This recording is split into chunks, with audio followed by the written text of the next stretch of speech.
Good morning, degenerates, and welcome to another episode of Boring Crypto I.O., a place where I read you the boring crypto news every morning, Monday through Friday, just so you don't have to. My name is Not Important, and I'm your host. Let's do it. Class action lawyer claim YouTuber BitBoy Crypto threatened them. Wah. Ben's back in the news, so I figured I'd read it. Why not? U.S. Senator Ted Cruz tries again with new bill to block CBDC. Crypto FUD industry outraged as White House report slams crypto. And why is XRP price up today? This came out 14 hours ago. If you have not been aware, the XRP price yesterday, I went absolutely ham. We're going to read this article, see if there's anything we missed that I missed, because I saw it on the charts that it could potentially break out, but I didn't know if there was any news that came out that might have pumped the price.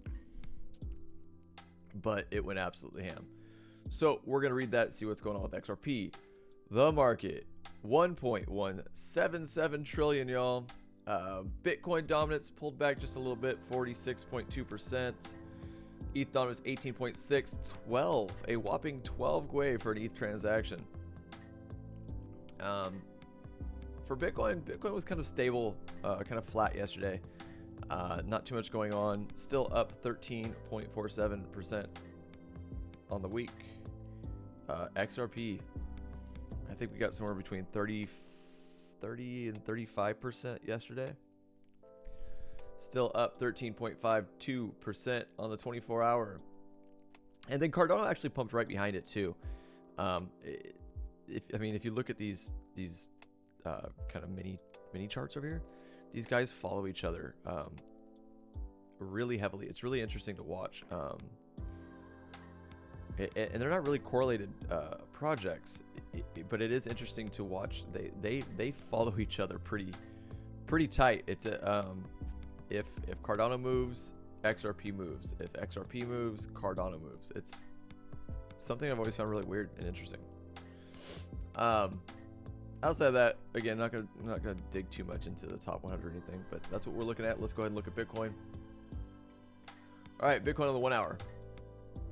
I mean, this has gone from basically a ascending channel to basically sideways movement. Now, I was looking at this today when I woke up, and this was my bottom trend line, and I was trying to figure out like what the best place to put it when I drew this line. Now that we've done this sideways movement, I kind of was messing around with it today, and I got rid of my wicks, at least on the outer, and I did one of these, and I was looking at it like right around here. Here's why. Let's just say we call this a fake out or a mini bear trap, whatever.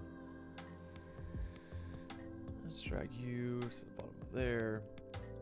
So what we're getting is more and more touches that make a little bit more sense if we were to kick out that. And then right now we are sitting right at the bottom of this channel with the sideways movement, which makes a little bit more sense to me. And here's what we're looking at. If we got rid of all this other channel stuff, the basic things we're looking at are this top up here at like 28.4, and then this. And this is potentially either a flag or a very large wedge forming, triangle forming, that Bitcoin needs to make a decision. Either we're going to break down and out of this triangle, and we'll change the color of that. Let's go ahead and change that to like pink. So something we can see a little bit more. Blue? Let's do blue. All right. So what I'm looking at is basically this potential wedge form right here in this area, because we've been beating our heads at this level up here. We've been following this trend line, and now we're getting a squeeze. It is decision time, and we'll see where it goes. Delete some of this madness.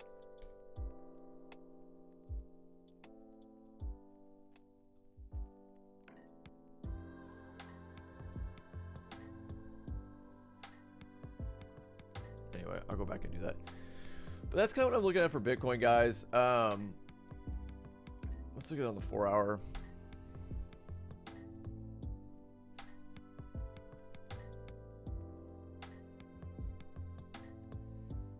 Whoop. Sorry about that, y'all.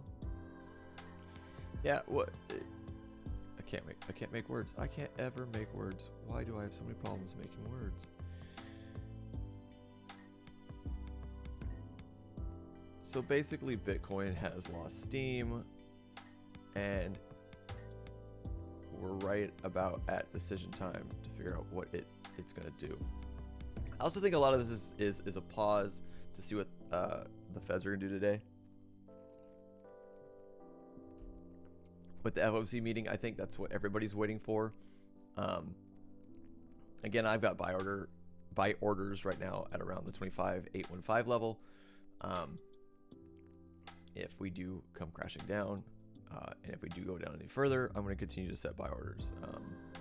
Because anything between, in my opinion, anything between 20 and 25 is a really good buy right now based on the momentum we're seeing, based on market sentiment, based on fiat sentiment. So that's what I'm looking to fill up on. Ethereum, same thing, guys. Just this ascending triangle. We finally got above. We're starting to turn this 1775 level into support here. I thought we were gonna completely just tank from this, but we didn't. We bounced off of the trend line that we've got going here, and now we're back above that 1775. Again, everything's just kind of on hold, from what I could tell, looking for this or waiting for this FOMC meeting to go down. So we'll see what happens. But per usual, this is not financial advice. I'm not a financial advisor. This isn't even a trading channel. I just like to look at charts for shits and giggles. I'm a nobody in a room somewhere in the world doing YouTube videos. Don't pay attention to me. I don't exist. Let's go on to the news. Ben is in the news again. And the funny thing about this all went down live on Ben's channel. And it's interesting to see that the lawyers that were originally saying that he took money from FTX are now claiming that he threatened them. Well, yeah, he threatened to sue you for defamation. Well, that's what happens. So we'll see what this article says. I wonder if it's biased at all. It will be interesting. In a court filing, lawyers in a class action lawsuit alleged that Ben Armstrong began harassing them after he was named as a defendant. Lawyers representing a class action lawsuit against BitBoy Crypto, YouTuber Ben Armstrong, and other crypto influencers for allegedly promoting crypto exchange FTX claimed Armstrong has made multiple threats against them. On a March 20th court filing by class action lawyers in a Florida district court claimed Armstrong began harassing the lawyers after the suit was filed on March 15th with endless phone calls, tweets, and emails, and insulting and threatening posts on Twitter, YouTube, and other social media, which is interesting because how are they threatening? He just said he's going to ruin your career by going after you for defamation. Welcome to the legal world, you big baby. Armstrong is among several so-called FTX influencers named in the suit that seeks $1 billion, absolutely insane, frivolous garbage, as they allegedly promoted the FTX crypto fraud without disclosing compensation. The filing claimed Armstrong was at times making up to 21 calls within a 45-minute period and left voicemails full of vulgarities that specifically targeted the lawyers. If you can't handle that kind of attention, maybe you shouldn't be in the law business. The filing further alleged the voicemails included warnings to Adam Moskowitz, one of the lawyers in a class action suit, with one where Armstrong allegedly told Moskowitz, we're going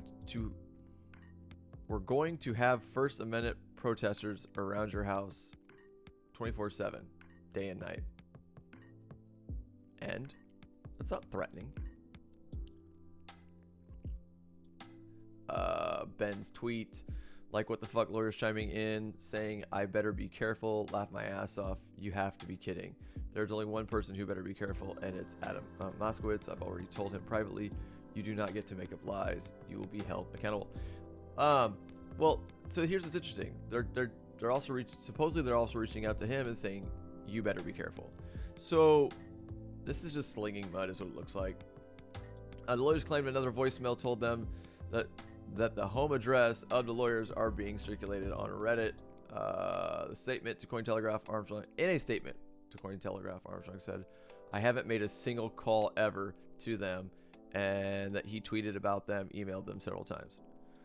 Now, I don't know if Ben has called these people or not, but I do know Ben is a very busy person. I have met Ben several times in person.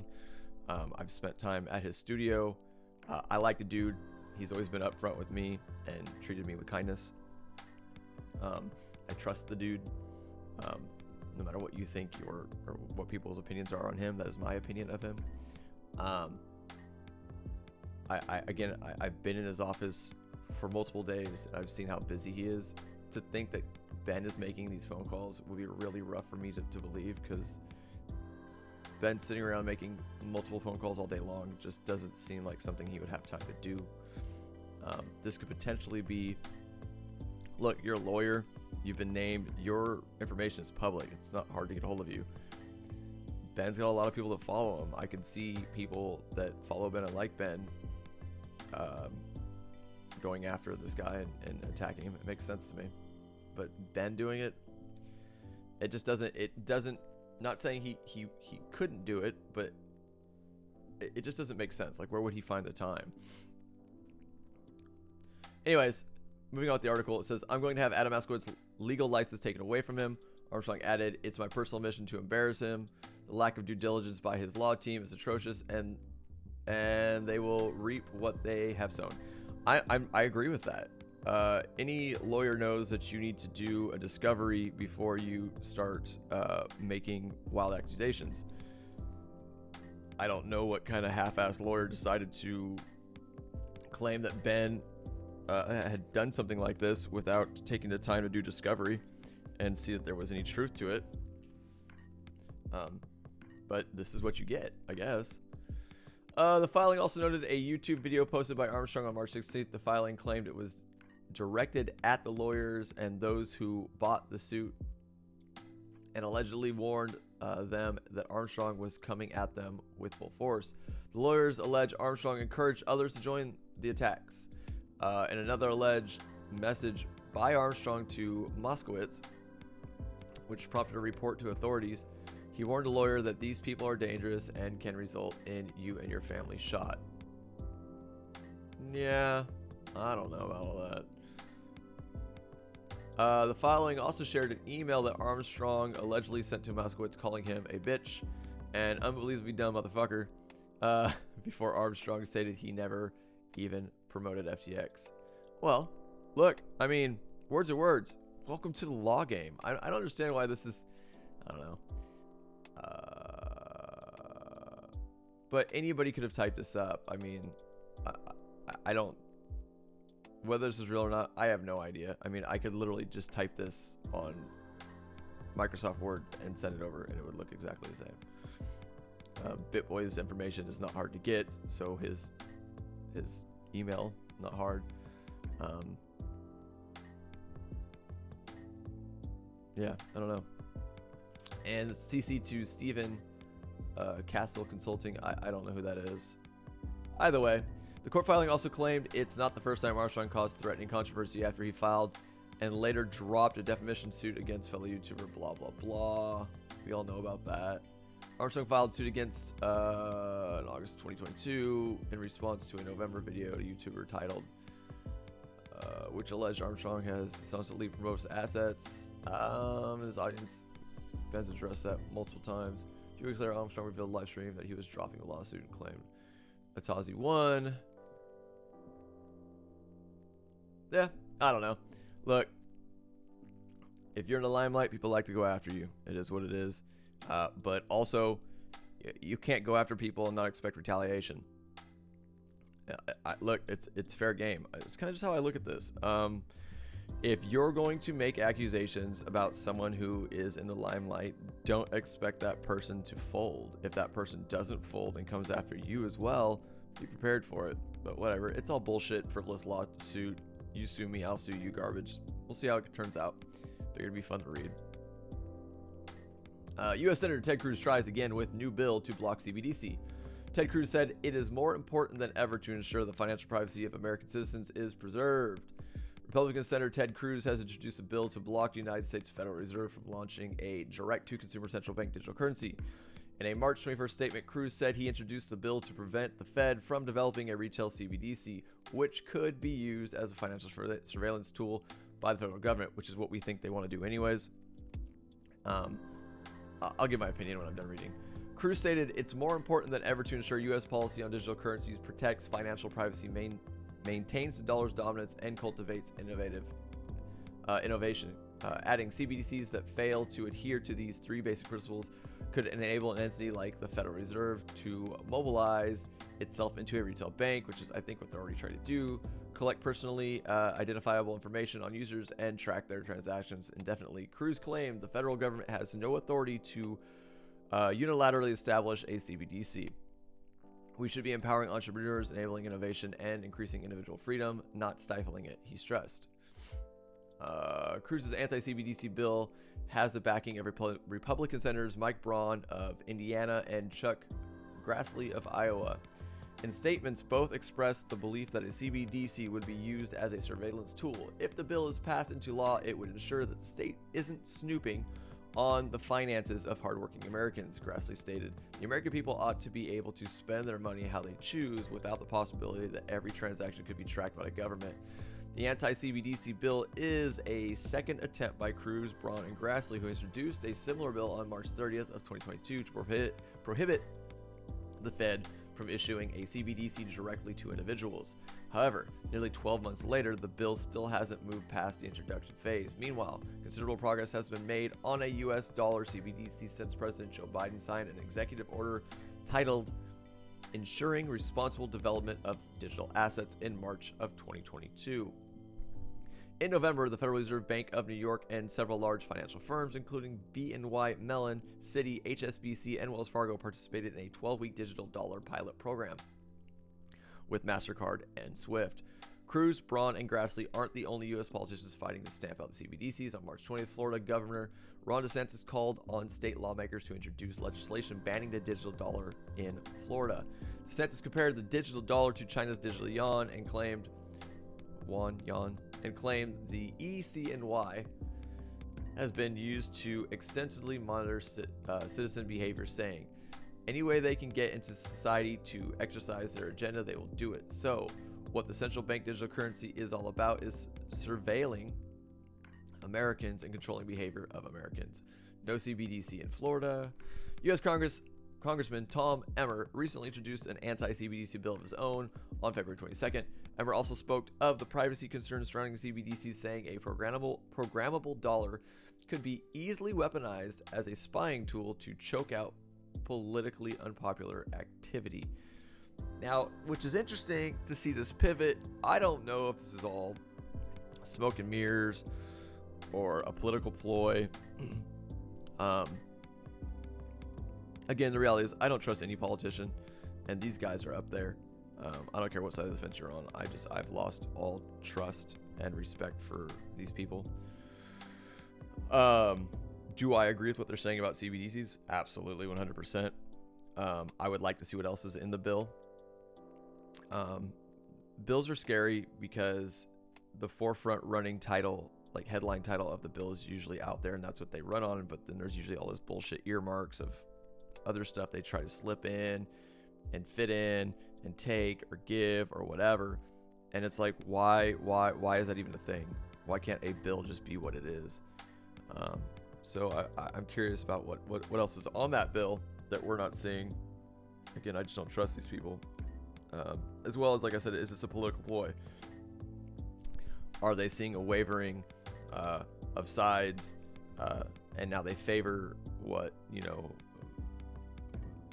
the crypto purists are favoring because they think it'll get them more votes in the next coming phase of elections? I don't know, man.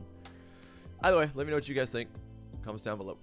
Moving on. Crypto FUD. Industry outraged as White House report slams crypto. The report included 35 pages seemingly aimed at debunking the merits of crypto assets. I'm not surprised.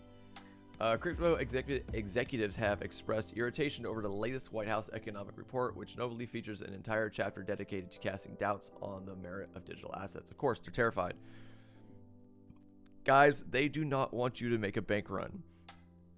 And they are terrified, absolutely terrified, that you have other options right now as opposed to the dollar and the traditional banking system. That's what this is. Before I even get into this article, I guarantee you that's what this is. The economic report of the president, released on March 20th, marks the first time the White House has included a section on digital assets since it first began issuing an annual economic policy report in 1950. The co-founder of digital asset investment firm Paradigm, Fred Ursam, remarked that 15% of the economic report was dedicated to crypto FUD. If you want to read this, go follow him on Twitter. There is his handle. I'm not gonna go through that. The report includes 35 pages dedicated to debunking the perceived appeal of crypto assets, along with the short section of Fed Now payment system and central bank digital currencies. The report's main argument is that crypto assets fail to deliver on their touted benefits, such as improving payment systems, financial inclusion, and creating mechanisms to transfer value of intellectual property, stating, instead, their innovation has been mostly about creating artificial scarcity in order to support crypto asset prices, and many of them have no fundamental value. Look in the mirror. The dollar, same damn thing. It also argues that cryptocurrencies fail to perform the functions of sovereign money, such as the US dollar. Surprise, surprise. As crypto prices fluctuate too wildly to be a stable store of value, nor can they function as a unit of account or medium of exchange. Yet we're looking at anywhere from 8 to 10% deflation of the dollar. How is that stable? I'll wait.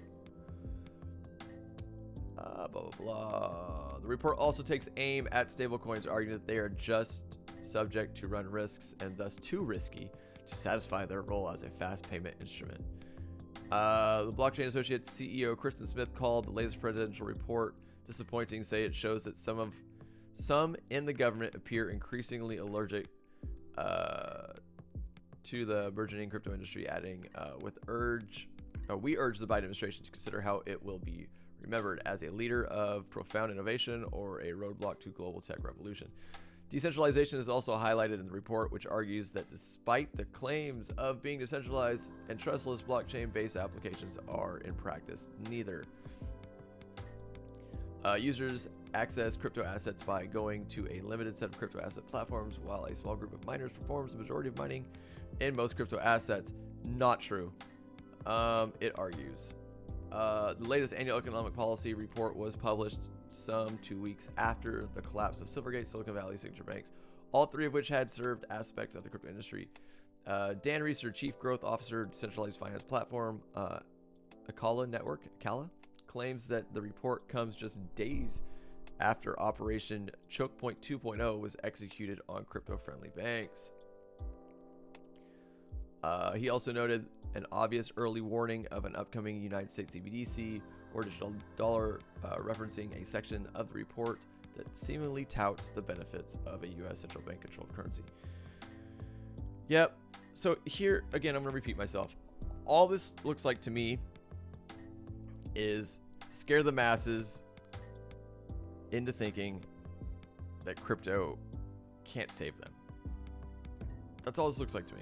And they're literally clutching their pearls right now, because for the first time, as opposed to going to another like a foreign exchange of your dollar, for the first time besides gold or whatever in history, we have another option. We can bank ourselves. We can store our money someplace. And a lot of us are really starting to wake up to the fact that, look, whether you're a Bitcoin maxi or whatever, a Bitcoin is a Bitcoin, and it will always be a Bitcoin. And the potential of what that means gets stronger and stronger every year. So, yeah, compared to the dollar, if you're looking at Bitcoin to the dollar, the price of Bitcoin does fluctuate. Absolutely. But what if, and again, I'm just using Bitcoin, but I'm not a Bitcoin maxi by any means, stretch or measure. But what if the dollar completely tanks? Bitcoin's still a Bitcoin. And what if we're so tired of the dollar, we're tired of you basically turning the dollar into toilet paper, worthless, because that's what you guys are doing. We're over it.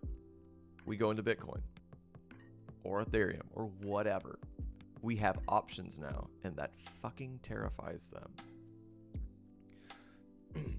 So, let me know what you guys think. Comments down below. Let's move on to this XRP story. I'll get you guys out of here, and let's see what the FOMC brings us. Why is XRP price up today? Let me go ahead and go to the chart, and this is the daily. Look at this giant daily candle. So, before I read that article, let's just measure this bad boy. And it hit my 49341 level. I hold a big bag of XRP, so I've been watching it for a while, which is interesting. It hit that level to a T and instantly backed off. So let's go up. 31.81%. Let's just call it 32. A 32% candle on the day. Now here's where it gets really fun too. We hit my basically my high, my swing high. We came back down to my swing low, which is my 0.44587, so 44 cents, 44 and a half, and we bounced. So point of control 477. This is what we're looking at. Hopefully we can range, because the next run off of this is another pumper. So here's how these work, guys. And I'm taking way too long on this, and I apologize. So what you're looking at here is a sideways movement, consolidation, and a pump to a low volume area, which is what happens when these things break these low volume areas. They skyrocket. 2, right about around here, right? We'll say these wicks. So this is your next, which was support, now resistance is what we're looking at. Same thing too, if we break these levels, since there's a low volume, they call it low volume nodes, whatever. There's a low volume node here. It makes sense why it tanked.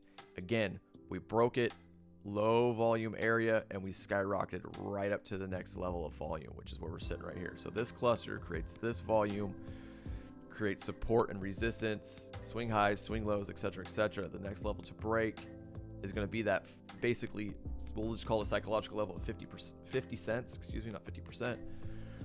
If we break out of that, the next level I'm looking at, and I don't even know why I do this, I'm assuming I drew it because of the support back here from these big tanks, support around here, and this, yeah. So, okay, so the next level I would be looking at is if we break out of this 50, flip this to support, the next level I'm looking at is 54. Outside of that, it is empty up to 60. Then we go empty again to right around 70. So 50, 54, 60, 65, 70 is what I'm looking at for this thing. And I haven't drawn those lines yet, but this, I mean, I'm just looking at, whenever I'm drawing support resistance lines, it's all based off of volume nodes. So the next big volume node that we should be looking at, if we get past this 54, flip it to support, etc., etc. Like I said, 60.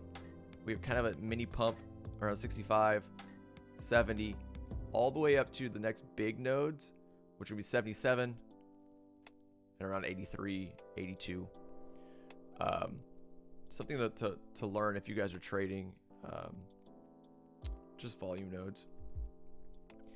Basically, there's a lot of buy orders and sell orders in these areas, which you're looking at. And that's why when price moves, it moves to these levels fast and hard. So with that being said, let's go ahead and get onto this article.